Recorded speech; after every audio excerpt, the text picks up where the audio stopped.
Hello everyone, Michael here from Activated Physiotherapy, the Gumdale Clinic.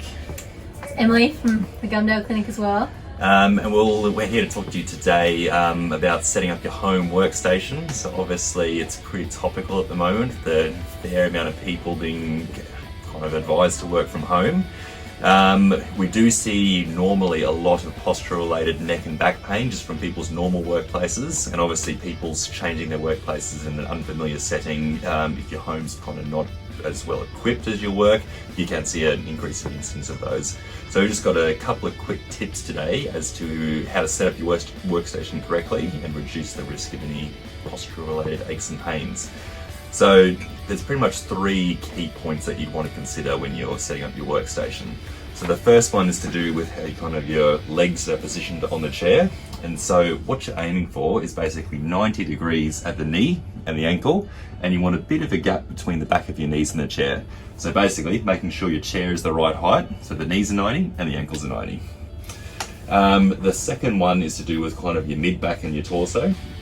And so what you want to do is having a chair with a good kind of back support, so the right kind of curve so it fits the normal curves of your spine, so not too upright, not too lean far forward, not too back, but yeah, basically nice and upright there. And also if you've got armrests on your chair, you want them low enough that your arms will sit neutral by the side. You don't want them so high that your shoulders are hiked up like that. And it's the same if you're putting your arms on the bench or the keyboard. So if you could just slide forward, put your hands on the keyboard. So that looks pretty good to me, so the shoulders are kind of in a neutral position to there. Obviously if they're too high because the desk is too high, you'd want to lower the chair at the ground. And then third and final is the neck.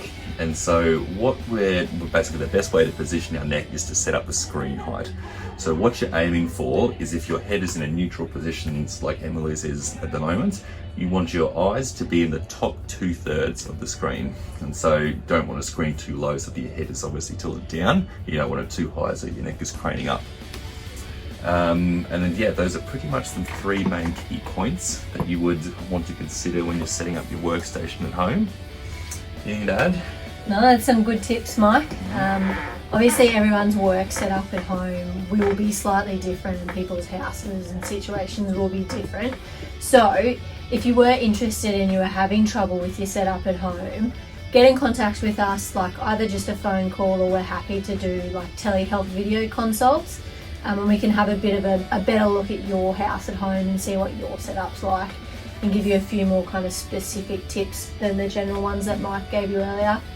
But otherwise, stay well everyone, keep safe.